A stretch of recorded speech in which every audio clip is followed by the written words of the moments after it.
Hi friends, అందరికీ నమస్కారం. ఈరోజు వీడియోలో ఒక సూపర్ డూపర్ థ్రిల్లర్ మూవీని ఎక్స్ప్లెయిన్ చేస్తాను. యాక్చువల్గా ఈ మూవీని నేను ఎప్పుడో చెప్పాలి, కానీ చాలా ఛానల్స్లో చెప్పేసరికి నేను డ్రాప్ అయ్యా. బట్ తర్వాత చూస్తే ఈ మూవీని డీటెయిల్గా ఎవరు ఎక్స్ప్లెయిన్ చేయలేదని తెలిసింది. సో మన ఛానల్లో ఇలాంటి థ్రిల్లర్ మూవీస్ని చాలా డీటెయిల్గా ఎక్స్ప్లెయిన్ చేస్తాం కాబట్టి ఈ మూవీని కూడా అంతే డీటెయిల్గా ఎక్స్ప్లెయిన్ చేయాలని ఫిక్స్ అయ్యా. ఈ మూవీని చాలా లాంగ్వేజెస్లో రీమేక్ చేశారు. చాలామందికి ఈ మూవీ తెలిసే ఉంటుంది. ఎందుకు ఈ మూవీ ఏంటంటే ది ఇన్విజిబుల్ గెస్ట్. ఈ మూవీ 2016లో స్పెయిన్లో రిలీజ్ అయింది. ఈ మూవీ డైరెక్టర్ ఒరియో పాల్. ఈయన ఇలాంటి థ్రిల్లర్ మూవీస్ తీయడంలో ఎక్స్పర్ట్. ఈయన డైరెక్ట్ చేసిన the body, boy missing, Julia's eyes, Mirage, God's crooked lines ఈ మూవీస్ అన్ని మన ఛానల్లో ఇదివరకు ఎక్స్ప్లెయిన్ చేశాను. మీరు ఎవరైనా ఆ మూవీస్ చూడకపోయి ఉంటే ఆ మూవీస్ లింక్ కింద డిస్క్రిప్షన్లో ఇస్తున్నా, చూడండి. ఇంక లేట్ చేయకుండా ఇవాల్టి మూవీ అయిన ది ఇన్విజిబుల్ గెస్ట్ మూవీ స్టోరీలోకి ఎంటర్ అయిపోదాం. ఓపెనింగ్ సీన్లో విర్జీనియా అనే ఒక ఓల్డ్ లేడీ ఒక హోటల్కి వచ్చి డోరియా అనే వ్యక్తిని కలుస్తుంది. మీ లాయర్ ఫీలిక్స్ నన్ను పంపారు అని విర్జీనియా డోరియాతో చెప్తుంది. ఓ అవునా, రెండు లోపలికి, మీరు కూర్చోండి, నేను వెళ్ళి రెడీ అయ్యి వస్తాను అని చెప్పి డోరియా వెళ్తాడు. అప్పుడే టీవీలో ఒక న్యూస్ వస్తుంది. ఫేమస్ ఫోటోగ్రాఫర్ అయిన లోరా అంత్యక్రియలు ఆ రోజు మార్నింగ్ జరుగుతున్నాయని న్యూస్లో చెప్తుంటారు. లోరాని ఎవరో చంపారు. పోలీసులు ఆ హత్య కేసులో లారా బాయ్ ఫ్రెండ్ అయిన ఫేమస్ బిజినెస్ మెన్ ఈ డోరియాని అనుమానిస్తూ అరెస్ట్ చేశారు. అతను బెయిల్పై బయటకు వచ్చి తను ఇన్నోసెంట్ అని, తనని ఎవరో ఇరికించారని కోర్టులో చెప్పాడు. ప్రస్తుతం ఈ కేసు కోర్టులో రన్ అవుతూ ఉంటుంది. ఈ విర్జీనియా ఒక లాయర్. ఈమె డోరియా కేసుని టేకప్ చేస్తుంది. డోరియా లాయర్ అయిన ఫీలిక్స్ ఈమెకి ఇప్పుడు ఈ కేసుని అప్పగిస్తాడు. సో విర్జీనియా ఈ కేసు పైన మీద ఇప్పుడు డోరియాని కలవడానికి వచ్చింది. మీరు చాలా త్వరగా వచ్చేసారే, నేను ఇంకా లేట్గా వస్తారనుకున్నా అని డోరియా అడుగుతాడు. నేను లేట్గానే రావాలి, కానీ నీ కేసులో ప్రాసిక్యూటర్ లాయర్కి ఏదో ఒక కొత్త విషయం తెలిసిందంట. ఒక కొత్త విట్నెస్ వాళ్ళకి దొరికారంట. ఇంకా కొద్దిసేపట్లో ఆ విట్నెస్ని కోర్టుకి తీసుకువెళ్ళి సాక్ష్యం చెప్పిస్తారంట. అదే కానీ జరిగితే నిన్ను ఈరోజే అరెస్ట్ చేస్తారు. మనకి ఇంకో 3 hours మాత్రమే టైం ఉంది. నువ్వు కోర్టుకి ఇచ్చిన వాంగ్మూలంలో చాలా లూప్ హోల్స్ ఉన్నాయి, అవన్నీ కవర్ చేయాలి. సో నువ్వు మళ్ళీ ఒకసారి జరిగిందంతా నాకు చెప్పు. ప్రతి డీటెయిల్ నాకు క్లియర్గా చెప్పాలి. అప్పుడే నేను సేవ్ చేయగలను. నేను ఇప్పటివరకు ఒక కేసు కూడా ఓడిపోలేదు. ఇదే నాకు లాస్ట్ కేస్ అని విర్జీనియా చెప్తుంది. నేను ఇప్పటికే చాలాసార్లు జరిగిందంతా చెప్పా కదా. పోలీసులు 24 hours నాపైన నిఘా వేసి ఉన్నారు. ఈ కేసులో నేను ఇంకా కొత్తగా చెప్పడానికి ఏం లేదు అని డోరియా అంటాడు. కానీ నాకు ఎక్స్ప్లెయిన్ చేయడం ఫస్ట్ టైం కదా, ఇంకా మొదలు పెడదామా అని విర్జీనియా అంటుంది. సరేనని డోరియా స్టార్ట్ చేస్తాడు. ఆ రోజు హోటల్ రూమ్లో నువ్వు, చనిపోయిన నీ గర్ల్ ఫ్రెండ్ లారా ఏం చేస్తున్నారు అని విర్జీనియా అడుగుతుంది. నన్ను లోరాని ఆ హోటల్కి వెళ్ళమన్నారు. మమ్మల్ని కొన్ని మంత్స్ నుంచి ఎవరో అబ్జర్వ్ చేసి మా సీక్రెట్ అఫైర్ గురించి తెలుసుకొని మమ్మల్ని బెదిరిస్తున్నారు. వాళ్ళెవరో నాకు తెలియదు. వాళ్ళు మమ్మల్ని 1 lakh euros అడిగారు అని డోరియా చెప్తాడు. నీ వైఫ్కి డైవర్స్ ఇస్తే నీకు ఇంకా ఎక్కువ ఖర్చు అవుతుందని వాళ్ళకి ఆ 1 lakh euros ఇవ్వడానికి సిద్ధపడ్డావా అని విర్జీనియా అడుగుతుంది. నేనెప్పుడు నా వైఫ్ సోనియాకి డైవర్స్ ఇద్దాం అనుకోలేదు అని డోరియా చెప్తాడు. వాళ్ళు మిమ్మల్ని ఊరికి బాగా దూరంగా ఉన్న ఆ హోటల్కి రమ్మన్నప్పుడే మీకు వాళ్ళ మీద డౌట్ రాలేదా అని విర్జీనియా అడుగుతుంది. నాకేం తెలుసు వాళ్ళు నన్ను ఇలా ఇరికిస్తారని, వాళ్ళు కావాల్సింది డబ్బే ఏమో అనుకున్నా అని డోరియా అంటాడు. సరే, ఆ హోటల్కి ఇంతకు ముందు ఎప్పుడైనా మీరు వెళ్ళారా అని విర్జీనియా అడుగుతుంది. వెళ్ళలేదు అని డోరియా చెప్తాడు. సరే, ముందుగా నీ ఫోన్కి వచ్చిన ఆ మెసేజ్ గురించి చెప్పు అని విర్జీనియా అడుగుతుంది. 2 hours పాటు మేము ఆ హోటల్ రూమ్లో వెయిట్ చేశాక నా ఫోన్కి లారా ఫోన్ నుంచి ఒక మెసేజ్ వచ్చింది. నేను జరిగిందంతా చెప్పేస్తా అని ఆ రూమ్ నెంబర్ అలాగే ఆ హోటల్ నేమ్ ఆ మెసేజ్లో ఉంది. అప్పుడే మాకు అర్థమైంది అదంతా ట్రాప్ అని. వెంటనే మనీ తీసుకుని అక్కడి నుంచి వెళ్ళిపోదామని చెప్పి రెడీ అవుతున్నాం. అంతలో వెనక నుంచి ఎవడో వచ్చి నాపై అటాక్ చేసి నన్ను కొట్టాడు. నేను వెంటనే స్పృహ కోల్పోయాను. కాసేపటి తర్వాత నాకు మెలకువ వచ్చింది అని డోరియా చెప్తుంటే, నీకు మెలకువ వచ్చాక మొదట ఏం చూసావు అని విర్జీనియా అడుగుతుంది. నాకు మెలకువ రాగానే మొదటగా మా రూమ్ డోర్ని బయట నుంచి పోలీసులు కొడుతున్నట్టుగా నాకు అర్థమైంది. పోలీసులు వచ్చారేంటి అని చెప్పి డోర్ దగ్గరికి వస్తుంటే అక్కడ నాకు కింద పడి ఉన్న ఒక బొమ్మ కనిపించింది. దానికి బ్లడ్ అంటుకుని ఉన్నది. పోలీసులు లోపల రావడానికి ట్రై చేస్తున్నారు. అప్పుడే బాత్రూమ్ దగ్గర కింద పడి ఉన్న కరెన్సీ నోట్స్ లారా కనిపించారు. లారాని చెక్ చేయగా ఆమె చనిపోయిందని తెలిసింది. అప్పుడే పోలీసులు వచ్చి నన్ను అరెస్ట్ చేశారు. అదే జరిగింది అక్కడ. మమ్మల్ని డబ్బుల కోసం బెదిరించి ఆ హోటల్కి రమ్మన్న వాళ్ళే లారాని చంపి నన్ను ఆ కేసులో ఇరికించారు అని డోరియా చెప్తాడు. పోలీస్ రిపోర్ట్స్లో సాక్షులు చెప్పిన దాని ప్రకారం చూస్తే నీ రూమ్లో గట్టిగా అరుపులు వినిపించాయి తప్ప ఎవరూ నీ రూమ్ నుంచి బయటికి వెళ్ళలేదంట. అండ్ పోలీసులు ఆ రూమ్లోకి వచ్చే టైంలో ఆ రూమ్ డోర్ లోపల నుంచి చైన్తో లాక్ చేసి ఉన్నదంట. అండ్ నీ రూమ్లో ఉన్న విండోస్ కూడా రూమ్ లోపల నుంచి ఓపెన్ చేసినట్టుగా లేదు. ఎందుకంటే వింటర్ టైంలో ఆ రూమ్స్లో ఉండే ఆ విండోస్ని క్లోజ్ చేసి ఆ హ్యాండిల్స్ హోటల్ వాళ్ళ దగ్గరే ఉంచుతారంట. సో ఎవరు కూడా ఆ రూమ్లో నుంచి విండో ద్వారా బయటికి వెళ్ళలేరు. సో ఎవరు కూడా నీ రూమ్లో నుంచి బయటికి పోలేదు. అంటే నువ్వు చెప్పినట్టుగా చూస్తే లారాని హత్య చేసిన వాడు ఆ రూమ్లో నుంచి బయటకు పోలేదు, కానీ రూమ్లో నువ్వు తప్ప ఇంకెవరూ లేరు. అదీకాక అసలు ఆ హంతకుడు మీ రూమ్లోకి ఎలా వచ్చాడంటావు? ఆ రూమ్లోకి రావడానికి ఒకటే మార్గం, అది ఆ రూమ్ డోర్ ఓపెన్ చేసి రావాలి, కానీ ఆ డోర్కి నీ దగ్గరే ఉంది అని విర్జీనియా అడుగుతుంది. మీరు చెప్పిందంతా కరెక్టే, కానీ ఆ హంతకుడు ఎలా వచ్చాడు, ఎలా తప్పించుకున్నాడు అని నాకు తెలియదు. కానీ ఒకటి మాత్రం నిజం, ఎవరో నన్ను ఇరికించడం కోసమే అదంతా ప్లాన్ చేశారని నాకు అర్థమైంది. నన్ను జైల్లో పెట్టారు, నా వైఫ్ నా కూతురిని తీసుకుని నన్ను వదిలి వెళ్ళిపోయింది. ఇదంతా ఎవరో కావాలని చేశారు అని డోరియా అంటాడు. ఎవరు చేసుంటారంటావు అని విర్జీనియా అడుగుతుంది. ఏమో నాకు తెలీదు అని డోరియా చెప్తాడు. తెలీదంటే కుదరదు డోరియా, కోర్టులో ఇలాగే చెప్తే ఇంక నువ్వు జీవితాంతం జైల్లోనే ఉంటావు అని విర్జీనియా అంటుంది. అసలు నన్ను ఎవరు ఇరికించారో కనిపెట్టాల్సింది మీరు అండ్ మా లాయర్ ఫీలిక్స్, ఆ డ్యూటీ మీది, నాది కాదు అని డోరియా అంటాడు. అందుకే కదా నిన్ను అడుగుతున్నా. చూడు, నీ లైఫ్లో ఏం జరిగిందో నువ్వు చెప్తే గానీ మాకు తెలియదు. నువ్వు చెప్పిన దాన్ని బేస్ చేసుకునే ఇక్కడ మేము ఏమైనా చేయగలం. నీ శత్రువులు ఎవరో నీకే తెలియాలి, కాబట్టి ఆలోచించు. డాక్టర్ల దగ్గర, లాయర్ల దగ్గర నిజం చెప్పాలంటారు, ఏది దాచకూడదు. నువ్వేదో దాస్తున్నావు అనిపిస్తుంది. ఈ న్యూస్ పేపర్లో ఈ ఆర్టికల్ చూడు, ఒక కుర్రాడు కనిపించకుండా పోయాడు, దీని గురించి నీకేమైనా తెలుసా అని విర్జీనియా అడుగుతుంది. అప్పుడు డోరియా మాట్లాడుతూ, సరే మొత్తం చెప్తాను, ఇదంతా 3 months బ్యాకే స్టార్ట్ అయ్యింది అని వీళ్ళ ఫ్లాష్ బ్యాక్ చెప్పడం స్టార్ట్ చేస్తాడు. డోరియా ఒక బిజినెస్ పని మీద ప్యారిస్ వెళ్తున్నా అని తన వైఫ్ సోనియాకి చెప్పి తన గర్ల్ ఫ్రెండ్ లారాతో కలిసి వేరే ప్లేస్కి వెళ్ళి ఎంజాయ్ చేస్తాడు. వీళ్ళు తిరిగి ఇంటికి రిటర్న్ అవుతున్నప్పుడు డోరియా కార్ డ్రైవ్ చేస్తూ షార్ట్ కట్ రూట్లో వెళ్తుంటాడు. అలా కార్లో వెళ్తూ వీళ్ళు మాట్లాడుకుంటారు. డోరియా లారాతో ఉన్న అఫైర్ని బ్రేక్ చేద్దాం అనుకుంటాడు. అదే విషయం ఆమెకి చెప్తాడు. ఇప్పుడు ఏమైంది, మన రిలేషన్ గురించి ఎవరికి ఏమీ తెలియదు కదా, ఎందుకు బ్రేక్ చేయడం, నాతో ఉంటే హ్యాపీగా లేవా అని లారా అడుగుతుంది. హ్యాపీనెస్ గురించి కాదు, ఇలా అందరికీ అబద్ధాలు చెప్తూ బ్రతకడం నాకెందుకో ఎక్కట్లేదు, మనం తప్పు చేస్తున్నాం అన్న ఫీలింగ్ నాకు వస్తుంది అని డోరియా మాట్లాడుతుంటాడు. అంతలో అతని ఎదురుగా ఒక పెద్ద డీర్ వెళ్తుంది. దాంతో డోరియా కార్ పక్కకి తిప్పేస్తాడు. అదే టైంలో వాళ్ళకి ఎదురుగా వెళ్తున్న కార్కి డాష్ ఇస్తాడు. తర్వాత కార్ బ్రేక్ వేసి ఆపుతాడు. ఒక్క సెకండ్ అసలు అక్కడ ఏం జరిగిందో వీళ్ళకి ఏమీ అర్థం కాకుండా పోతుంది. తర్వాత చూసుకుంటే వాళ్ళకేం అవ్వదు. ఎదురుగా వచ్చిన కార్ సైడ్కి పడి ఉండడంతో ఆ కార్ దగ్గరికి వెళ్ళి చూస్తారు. కార్లో ఉన్న కుర్రాడు చనిపోయి ఉంటాడు. దాంతో వీళ్ళు షాక్ అయిపోతారు. డోరియాకి ఏం చేయాలో అర్థం కాక పోలీసులకి కాల్ చేస్తుంటే లారా వచ్చి అతన్ని ఆపుతుంది. మన వల్లే ఈ కుర్రాడు చనిపోయాడు, నేను రాంగ్ రూట్లో వచ్చుండకూడదు అని డోరియా బాధపడతాడు. ఇప్పుడు కానీ నువ్వు పోలీసులకు కాల్ చేసావంటే మన ఎఫ్ఐఆర్ గురించి అందరికీ తెలిసిపోతుంది. ఇందాకే కదా మన రిలేషన్కి ఎండ్ కార్డ్ వేద్దాం అనుకున్నాం. నా మాట విను, ఇదే రైట్ టైం. మనం ఈ యాక్సిడెంట్ చేసినట్టు ఎవరికీ తెలీదు, ఎవరూ మనల్ని చూడలేదు. నువ్వు జైలుకి వెళ్తే నీ వైఫ్, నీ కూతురు పరిస్థితి ఏంటి? ఇవన్నీ ఆలోచించకుండా నువ్వు పోలీసులకు కాల్ చేస్తానని కంగారు పడితే అందరినీ కోల్పోతావు. నిదానంగా ఆలోచించు అని లారా అంటుంది. సరే, ముందు ఇక్కడి నుంచి వెళ్ళిపోదాం పద అని డోరియా అంటాడు. కానీ వీళ్ళ కార్ స్టార్ట్ అవుదాం. టైంకి దెబ్బేసిందేంట్రా అని చెప్పి డోరియా ఫ్రస్ట్రేట్ అవుతాడు. అప్పుడే వీళ్ళ సైడ్ ఇంకో కారు వస్తున్నట్టుగా వీళ్ళకి తెలుస్తుంది. ఇప్పుడు ఏం చేద్దాం అని డోరియా అడుగుతాడు. నాకు వదిలే, నేను చూసుకుంటా అని చెప్పి లారా ఆ కుర్రాడు కారు దగ్గరికి వెళ్ళి కార్ ఆపి ఆ కుర్రాడిని ఆ కార్ సీట్ దగ్గర పడుకోబెట్టి వాడు కారులో ఉన్న ఒక బుక్ తీసుకుని డోర్ క్లోజ్ చేసి డోరియా దగ్గరికి వస్తుంది. ఏం చేస్తున్నావు నువ్వు అని డోరియా అడగ్గా, నోరు మూసుకొని నేను ఏది చెప్తే అది ఫాలో అవ్వు అని ఆమె చెప్తుంది. అప్పుడే ఇంకో కారు వీళ్ళ దగ్గరికి వస్తుంది. ఆ కారులో ఉన్న వ్యక్తి మాట్లాడుతూ, ఏం జరిగిందండి, ఏమైనా హెల్ప్ కావాలా అని ఆ వ్యక్తి అడుగుతాడు. ఏం లేదు, అనుకోకుండా చిన్న యాక్సిడెంట్ అయ్యింది, సో చిన్న గొడవ జరిగింది, బ్రేక్ అయిన కార్ పార్ట్స్కి బిల్స్ గురించి డిస్కస్ చేసుకుంటున్నాం అంతే అని లారా అంటుంది. అప్పుడే ఆ కుర్రాడు కారులో నుంచి ఫోన్ రింగ్ టోన్ వినిపిస్తుంది. నా ఫోనే అయ్యి ఉంటుంది, ఏంటో చూస్తాను అని చెప్పి లారా ఆ కార్ దగ్గరికి వెళ్ళి ఫోన్ కట్ చేసి ఫోన్ మాట్లాడుతున్నట్టుగా అతని దగ్గర కవర్ చేస్తూ ఉంటుంది.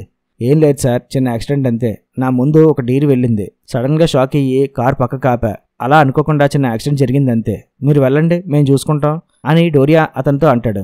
అయితే అదే టైంలో ఆ కుర్రాడు కారులో నుంచి బ్లడ్ కింద పడుతూ ఉంటుంది. అది లారా చూసి కవర్ చేస్తుంది. ఫోన్లేండి, ఎవరికి ఏం అవ్వలేదు కదా, సంతోషం అని చెప్పి అతను వెళ్ళిపోతాడు. అతను ఏమైనా ఈ కుర్రాడిని చూశాడంటావా అని డోరియా కంగారు పడతాడు. ఏం చూసుంటాడులే, మనం వెంటనే కుర్రాడిని ఇక్కడి నుంచి తీసుకువెళ్ళాలి, లేదంటే మనం అతనికి అబద్ధం చెప్పామని తర్వాత అతనికి తెలిసిపోతే అది మనకే డేంజర్ అని లారా అంటుంది. వెంటనే ఈ కుర్రాడిని ఆ కార్ డిక్కీలో పెట్టి నేను ఇక్కడ వెయిట్ చేస్తుంటా, నువ్వేం చేస్తావో తెలీదు, ఆ కుర్రాడు డెడ్ బాడీని ఎవరికి దొరకకుండా మాయం చేసే అని లారా అంటుంది. దాంతో డోరియా ఆ కారుతో అక్కడి నుంచి వెళ్ళిపోతాడు. అలా ఒక గంట పాటు కార్ డ్రైవ్ చేస్తూనే ఉన్నా, ఏం చేయాలో అర్థం కాలేదు.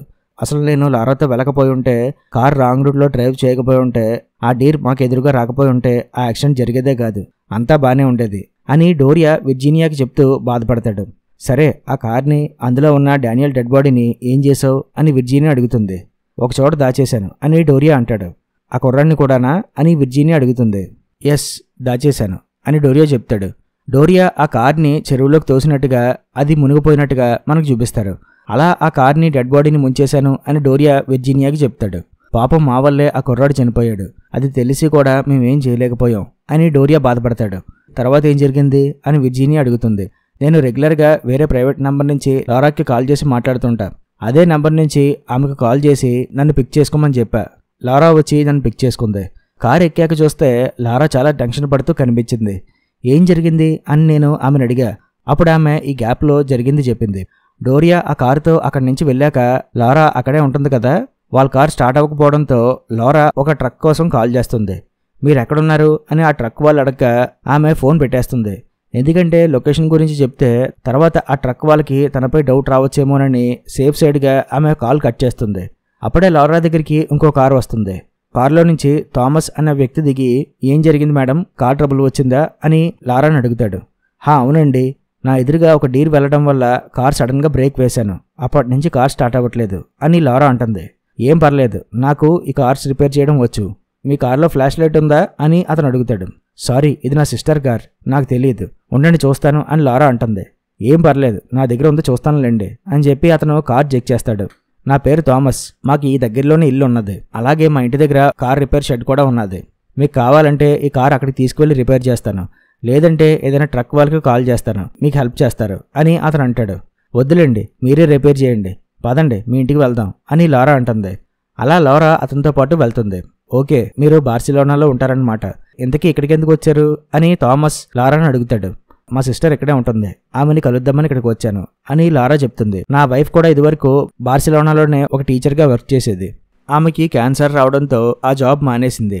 తర్వాత మేము పీస్ఫుల్నెస్ కోసం ఈ ఏరియాకి షిఫ్ట్ అయిపోయాం. ఇక్కడే ఆమె జాబ్ చేసుకుంటూ ఉంటుంది. ఇంతకీ మీ పేరు చెప్పలేదు అని థామస్ లారాని అడుగుతాడు. నా పేరు రకేల్, నాకు బార్సిలోనాలో ఒక బుక్ స్టోర్ ఉంది అని లారా అబద్ధం చెప్తుంది. అప్పుడే లారా హస్బెండ్ బ్రోనా ఆమెకు కాల్ చేస్తాడు. లారా అతనితో మాట్లాడి ఫోన్ పెట్టేస్తుంది. లారా ఎందుకు టెన్షన్ పడుతుందని థామస్కి అర్థమవుతుంది. థామస్ లారాని తన ఇంటికి తీసుకువెళ్ళి తన వైఫ్ ఎల్వీరాకి లారాని పరిచయం చేస్తాడు. మీ చేతికి ఏమైనా గాయమైందా, బ్లడ్ ఉంది అని ఎల్వీరా లారాని అడుగుతుంది. ఓ ఇదా, చూసుకోలేదు, ఇందాక ఆ డీర్ వల్ల అయ్యుంటుంది అని లారా అంటుంది. సరే, మీరు లోపలికి వచ్చి ఫస్ట్ ఎయిడ్ చేసుకుని ఫ్రెష్ అవ్వండి, ఈలోపు థామస్ మీ కార్ని రిపేర్ చేస్తాడు అని ఎల్వీరా అంటుంది. లారా ఇంట్లోపలికి వచ్చి ఫ్రెష్ అవుతుంది. ఎల్వీరా ఆమె కోసం కాఫీ ప్రిపేర్ చేస్తుంటుంది. తర్వాత లారా అక్కడున్న ఆ ఫ్యామిలీ ఫొటోస్ని అబ్జర్వ్ చేస్తూ ఉంటుంది. థామస్ లారా కార్ని రిపేర్ చేస్తూ ఉంటాడు. అప్పుడే కార్లో ఉన్న ఒక గోల్డ్ కలర్ లైటర్ని చూస్తాడు. ఎల్వీరా కాఫీ ప్రిపేర్ చేసి లారాకి ఇస్తుంది. మీకు మ్యారేజ్ అయ్యిందనుకుంటా, మీ చేతికున్న రింగ్ చూసి చెప్తున్నా అని ఎల్వీరా అడుగుతుంది. అవును, నాకు మ్యారేజ్ అయింది అని లారా చెప్తుంది. ఎంతమంది పిల్లలు అని ఎల్వీరా అడుగుతుంది. ఇంకా ఏం ప్లాన్ చేసుకోలేదండి అని లారా చెప్తుంది. నాకు ఒక కొడుకు ఉన్నాడు, పేరు డానియల్ అని ఆ డానియల్ ఫోటో చూపిస్తుంది ఎల్వీరా. అప్పుడే ఎల్వీరాకి కాల్ రావడంతో ఆమె పక్కకు వెళ్ళి మాట్లాడుతుంది. డానియల్ ఫోటో చూసి లారా షాక్ అయిపోతుంది. ఎందుకంటే ఇందాక వీళ్ళు యాక్సిడెంట్ చేసి చంపేసింది డానియల్నే. అదే టైంలో ఫోన్లో మాట్లాడుతున్న ఎల్వీరాకి డానియల్ తన ఫ్రెండ్స్తో పాటు లేడని తెలుస్తుంది. కార్ రిపేర్ అయిందని చెప్పి లారాకి కార్ కేసు ఇస్తాడు థామస్. డానియల్ ఫ్రెండ్స్ దగ్గర లేడంట, ఎక్కడున్నాడో వాళ్ళకి తెలియదంట అని ఎల్వీరా కంగారు పడుతూ థామస్కి చెప్తుంది. ఎల్వీరా వెంటనే థామస్ ఫోన్కి కాల్ చేస్తుంది. పక్కనే ఉండి వీళ్ళ మాటలు వింటుంది లారా. ఇందాక కంగారులో కార్లో ఉన్న డానియల్ సెల్ ఫోన్ని తన పాకెట్లో పెట్టుకుంటుంది లారా. అదే విషయం ఆమెకి గుర్తుకొచ్చి పక్కకు వెళ్ళి ఫోన్ అక్కడే సోఫాలో పడేస్తుంది. ఇక్కడే రింగ్ టోన్ వినిపిస్తుందేంటి, ఫోన్ ఇక్కడే ఉంచేశాడా అని చెప్పి వీళ్ళు లారా దగ్గరికి వస్తారు. రకేల్, మీకు ఇక్కడేమైనా సెల్ ఫోన్ రింగ్ టోన్ వినిపించిందా అని థామస్ అడుగుతాడు. ఏం వినిపించలేదే అని లారా అంటుంది. సరే మళ్ళీ కాల్ చేస్తాను అని చెప్పి ఎల్వీరా కాల్ చేస్తుంది. అప్పుడు మళ్ళీ ఫోన్ రింగ్ అవుతుంది. ఇదిగో ఇక్కడే సోఫాలో పెట్టేశాడు నీ కొడుకు అని చెప్పి థామస్ అంటాడు. ఇదేంటి కొత్తగా, డానియల్ ఎప్పుడు తన ఫోన్ని ఇంటి దగ్గర వదిలి వెళ్ళడే అని ఎల్వీరా అంటుంది. కంగారులో సోఫాలో పడిపోయి ఉండొచ్చు కదా అని థామస్ అంటాడు. సరే అండి, నాకు లేట్ అవుతుంది, నేను వెళ్ళాలి అని చెప్పి లారా అక్కడి నుంచి వెళ్ళిపోతుంది. అదే జరిగింది అని లారా డోరియాకి చెప్తుంది. తర్వాత నేను నా కార్ని స్క్రాప్కి అమ్మేశాను, ఇక మీద మేమిద్దరం కలవకూడదని ఫిక్స్ అయ్యి విడిపోయాం. సో ఆ యాక్సిడెంట్ చేసినట్టు ఎవరికీ తెలియదు. డానియల్ అండ్ అతని కార్ని నీటిలో ముంచేశాను, నా కార్ని అమ్మేశాను. ఆ తర్వాత మేము ఇక కలుసుకోలేదు. ప్యారిస్లో ఉండగా నా కారు ఎవరో దొంగిలించారని కంప్లైంట్ ఇచ్చాను సేఫ్టీ కోసం. అదే విషయం నా వైఫ్ సోనియాకి చెప్పా. ఆ రోజు నైట్ నేను వేరే హోటల్లో స్టే చేశాను. నెక్స్ట్ రోజు యథావిధిగా నా కంపెనీకి వెళ్ళి వర్క్ చేసుకున్నాను. తర్వాత నా వైఫ్ని కలుసుకున్నాను. మేము హ్యాపీగా డిన్నర్ చేసాం. ఆ టైంలోనే టీవీలో డానియల్ మిస్ అయ్యాడన్న న్యూస్ వచ్చింది. పాపం డానియల్ పేరెంట్స్ని అలా చూసి నాకు చాలా బాధ వేసింది. నా లైఫ్లో నేను చేసిన పెద్ద మిస్టేక్ అదే అని డోరియా విర్జీనియాకి చెప్తాడు. అప్పుడే విర్జీనియాకి కాల్ వస్తుంది. ప్రాసిక్యూటర్ లాయర్ కొత్త విట్నెస్ని కోర్టుకి తీసుకువెళ్ళాడంట అని విర్జీనియాకి తెలుస్తుంది. అదే విషయం ఆమె డోరియాకి చెప్తుంది. నేను నా లాయర్ ఫీలిక్స్తో మాట్లాడతాను అని చెప్పి డోరియా అంటాడు. డోరియా అదే విషయం ఫీలిక్స్కి చెప్తే, నేను నైట్ కల్లా మీ దగ్గర ఉంటా, ఫోన్ విర్జీనియాకి ఇవ్వు అని ఫీలిక్స్ అంటాడు. అప్పుడు విర్జీనియా ఫీలిక్స్తో మాట్లాడుతూ కొత్త విట్నెస్ ఎవరో దొరికారంట, కోర్టులో ప్రొడ్యూస్ చేస్తారని ఇన్ఫర్మేషన్ వచ్చింది, డోరియాని ఈ రాత్రికి అరెస్ట్ చేసే ఛాన్స్ ఉంది అని విర్జీనియా చెప్తుంది. విర్జీనియా, నేను వచ్చే వరకు మీరు ఈ కేసుని హ్యాండిల్ చేయండి, నేను ఈ కేసు పని మీదే ఇంపార్టెంట్ ఇన్ఫర్మేషన్ తెలుసుకునే ప్రయత్నంలో ఉన్నా, నేను కొన్ని గంటల తర్వాత మీకు కాల్ చేసి ఆ ఇన్ఫర్మేషన్ ఏంటో చెప్తాను, అప్పటి వరకు మీరు హ్యాండిల్ చేయండి అని ఫీలిక్స్ చెప్తాడు. ఫీలిక్స్ ఏమన్నాడు అని డోరియా అడుగుతాడు. మీరేం కంగారు పడకండి, ఫీలిక్స్ మీ పని మీదే ఉన్నాడు అని విర్జీనియా చెప్తుంది. సరే, ఆ తర్వాత ఏం జరిగింది, పోలీసులు మీ ఆఫీస్కి వచ్చారంట కదా అని విర్జీనియా అడుగుతుంది. అవును, ఈ విషయం నేను ఇచ్చిన స్టేట్మెంట్లో మెన్షన్ చేయలేదే, అయినా మీకెలా తెలిసింది అని డోరియా అడుగుతాడు. చిన్న చిన్న డీటెయిల్స్ అబ్జర్వ్ చేస్తేనే పెద్ద పెద్ద విషయాలు తెలుస్తాయి డోరియా అని విర్జీనియా అంటుంది. పోలీసులకి ఆ యాక్సిడెంట్ స్పాట్లో విరిగిపోయిన కొన్ని కార్ పార్ట్స్కి సంబంధించిన పీసెస్ దొరకడంతో అక్కడ యాక్సిడెంట్ జరిగిందని అర్థమైంది.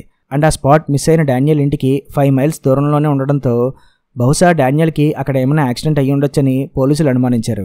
కానీ రికార్డ్స్ చెక్ చేస్తే అక్కడ ఏ యాక్సిడెంట్ అవ్వలేదని తెలిసింది. అయితే Daniel father Thomas Daniel miss అయిన రోజు కరెక్ట్గా ఆ యాక్సిడెంట్ స్పాట్ దగ్గర రకేల్ అనే లేడీకి కార్ బ్రేక్ డౌన్ అవ్వడం వల్ల ఆమెని తన ఇంటికి తీసుకువెళ్ళాడని చెప్పాడు. ఆ రకేల్ చూడడానికి ఇలా ఉంటుంది, ఈమె మీకు తెలుసా అని పోలీసులు నన్ను అడిగారు.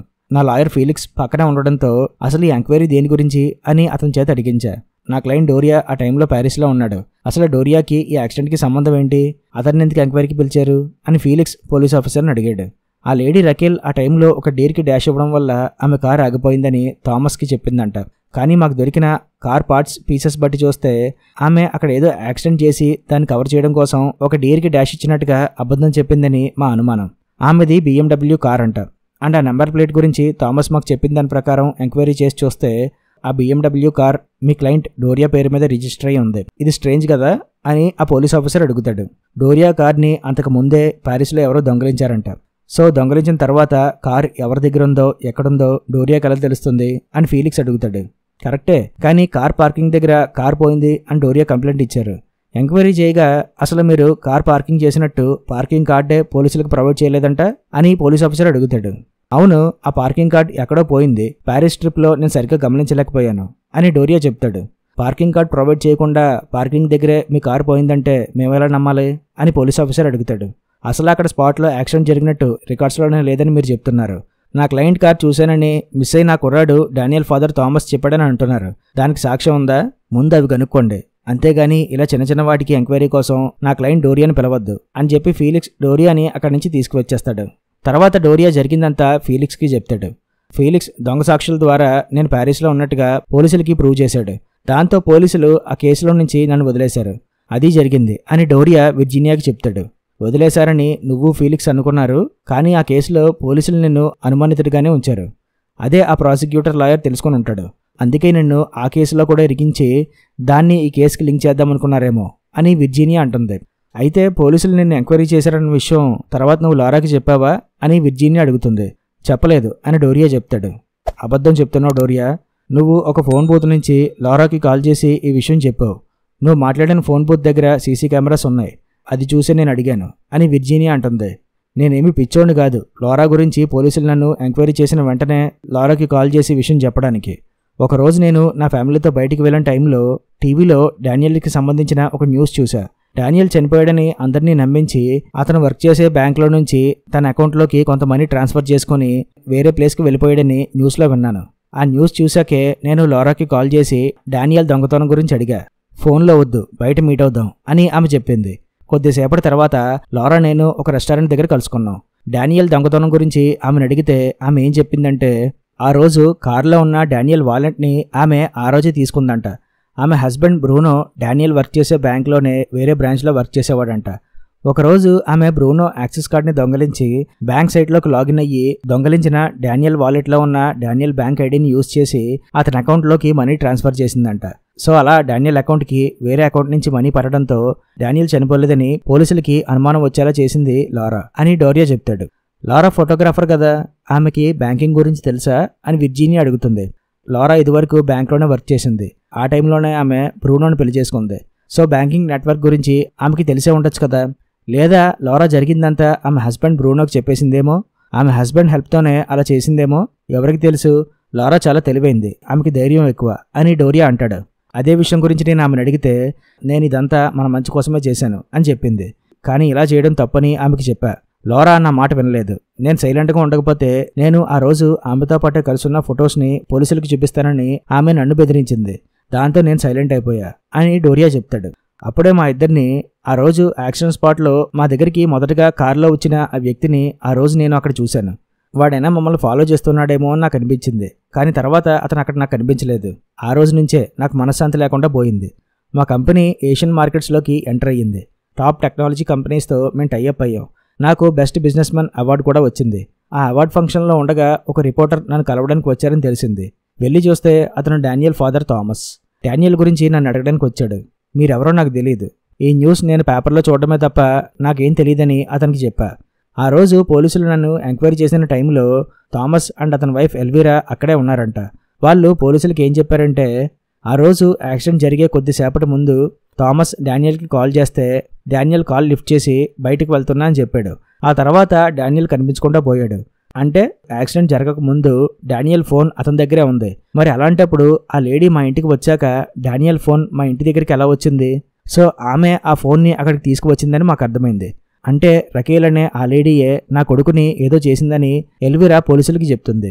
అది కాకుండా సార్, ఆమె మా ఇంటికి నుంచి కారులో వెళ్లే ముందు ఆమె కార్ సీట్ అడ్జస్ట్ చేసుకుంది. అంటే కార్ బ్రేక్ డౌన్ అవ్వక ముందు ఆమె డ్రైవింగ్ సీట్లో కూర్చోలేదు, వేరే ఇంకెవరో కూర్చున్నారు. అంటే వేరే ఇంకెవరో ఆ కార్ డ్రైవ్ చేశారు. సో ఆమెతో పాటు ఇంకెవరో ఉన్నారు. ఆమె ఆ కార్ తన సిస్టర్దని నాకు అబద్ధం చెప్పింది. అదే విషయం గురించి ఆ రోజు నన్ను థామస్ అడిగాడు. ఎవరు ఊరికే అబద్ధం చెప్పరు. ఆమె అబద్ధం చెప్పిందంటే ఏదో ఒక రీజన్ ఉంది. ఆమె తనని తాను కాపాడుకోవడం కోసమో లేదా వేరే ఇంకెవరినైనా కాపాడుకోవడం కోసమో అలా చేసిందని నా అనుమానం అని థామస్ అన్నాడు. ఆ రోజు థామస్ నన్ను లైటర్ అడిగాడు. నేను నా లైటర్ ఇచ్చా. అది చూశాక నా వంక అనుమానంగా చూశాడు. మీరేం మాట్లాడుతున్నారో నాకు అర్థం కావట్లేదు. ఆ టైంలో నేను ప్యారిస్లో ఉన్నాను. పోలీసులకి ప్రూఫ్స్ కూడా సబ్మిట్ చేశాను అని థామస్కి చెప్పా. మీరు సబ్మిట్ చేసిన ప్రూఫ్స్ మేము కూడా చూసాం. సరే, ఆ టైంలో మీరు కూడా నిజం చెప్తున్నారేమో అనుకుని మేము కూడా అక్కడి నుంచి వెళ్ళిపోయాం. కానీ కొద్ది రోజుల తర్వాత నా కొడుకు బ్యాంకులో దొంగతనం చేశాడని టీవీలో న్యూస్ వచ్చింది. అప్పుడే అర్థమైంది ఎవరో ఇదంతా కావాలని చేస్తున్నారని. డానియల్ అలా దొంగతనాలు చేయడని మాకు తెలుసు. నా వైఫ్ ఎల్వీరా ఆ న్యూస్ విని చాలా బాధపడింది. అప్పటి నుంచి నేను ఈ కేసుని పర్సనల్గా స్టడీ చేశా. మీ గురించి తెలుసుకుని మిమ్మల్ని రెగ్యులర్గా ఫాలో అయ్యా. అసలు మీరు ప్యారిస్కి వెళ్ళారని గ్యారంటీ ఏంటి? ఆ అమ్మాయి రకెల్తో ఉండొచ్చు కదా అని నాకు డౌట్ వచ్చింది. అదే విషయం పోలీసులకి చెప్తే వాళ్ళు నా మాటలు పట్టించుకోలేదు. అప్పుడే అర్థమైంది మీరెంత పవర్ఫుల్లో, మీకు ఎంత పలుకుబడి ఉందో అని. అయినా నాకేం భయం లేదు. కొడుకును కోల్పోయా. ఈ ఏజ్లో మాకేమైనా భయం ఉందంటే అది నా కొడుకు ఫ్యూచర్ గురించి మాత్రమే. అలాంటిది నా కొడుకునే కనిపించకుండా చేశారు. అందుకే నేను ఒక ఫేక్ రిపోర్టర్ ఐడి క్రియేట్ చేసుకుని ఇక్కడికి వచ్చి నేను కలిశాను. నిజం చెప్పు, ఆ రోజు ఆ లేడీతో ఉంది నువ్వే కదా? ఆ యాక్సిడెంట్ చేసి నా కొడుకుని చంపి మాయం చేసింది నువ్వే కదా? చూడు డోరియా, మాకు తెలుసు మా కొడుకు చనిపోయాడని. అట్లీస్ట్ వాడు డెడ్ బాడీ ఎక్కడ దాచారో చెప్పు అని ఆ రోజు థామస్ నాతో గొడవపడ్డాడు. సెక్యూరిటీ వచ్చి అతన్ని అక్కడి నుంచి తీసుకుపోయారు. ఆ తర్వాత థామస్ ఇంటికి వెళ్ళి అతని వైఫ్కి హెల్త్ బాగాలేకపోవడంతో ఆమెను చూసుకుంటూ ఉండిపోయాడు. తర్వాత అతని గురించి నేను ఇంకేం తెలుసుకోలేదు అని డోరియా విర్జీనియాకి చెప్తాడు. ఓకే, ఇప్పుడు నువ్వు జరిగింది మొత్తం చెప్పావు అనుకుందాం. మొత్తం 2 వ్యక్తులు చనిపోయారు. ఒకరు డానియల్, రెండోది లారా. డానియల్ని మీరు చంపడం వల్లే లారాని ఎవరో చంపారనుకుందాం. పోలీసులకి ఒక లారా మర్డర్ గురించి మాత్రమే తెలుసు. డానియల్ ఏమయ్యాడో తెలియదు. లారా మర్డర్ కేసులో నువ్వు అనుమానితుడివి. కానీ నీకు, డానియల్ పేరెంట్స్కి ఇప్పుడు నాకు మాత్రమే తెలిసిన విషయం డానియల్ని యాక్సిడెంట్ చేసి మీరే చంపారని. ఒకవేళ డానియల్ డెత్కి రివెంజ్గా డానియల్ ఫాదర్ థామస్ లారాని చంపుంటే ఇంక మిగిలింది నువ్వే. అతను నిన్నే టార్గెట్ చెయ్యాలి అని విర్జీనియా అంటుంది. మరి మమ్మల్ని యాక్సిడెంట్ స్పాట్ దగ్గర మొదటగా మీట్ అయిన ఆ కారులో ఉన్న వ్యక్తి సంగతి ఏంటి? అతనికి మా గురించి తెలిసే ఉండొచ్చు కదా అని డోరియా అడుగుతాడు. నీ ఉద్దేశంలో అతనే మిమ్మల్ని డబ్బుల కోసం బ్లాక్మెయిల్ చేసి ఆ హోటల్కి రమ్మన్నాడంటావా అని విర్జీనియా అడుగుతుంది. ఏమో, అయ్యుండొచ్చు. థామస్ వాళ్ళ గురించి మర్చిపోయిన కొద్ది రోజులకి నాకు డానియల్ పేరు మీద ఒక లెటర్ వచ్చింది. ఓపెన్ చేసి చూసా. అందులో డానియల్ కార్ని తోసేసిన ఆ లేక్ ఫోటో, అలాగే ఒక మ్యూజిక్ ప్లేయర్ ఉంది. ఆ ప్లేయర్లో బ్లాక్మెయిలర్ ఒక ఆడియో క్లిప్ పంపాడు. నువ్వు నీ ఫ్రెండ్ ఏం చేశారో నాకు తెలుసు. నేను సైలెంట్గా ఉండాలంటే €1 lakh కావాలి, లేదంటే పోలీసులకు విషయం చెప్పేస్తా అని అందులో ఉన్నది.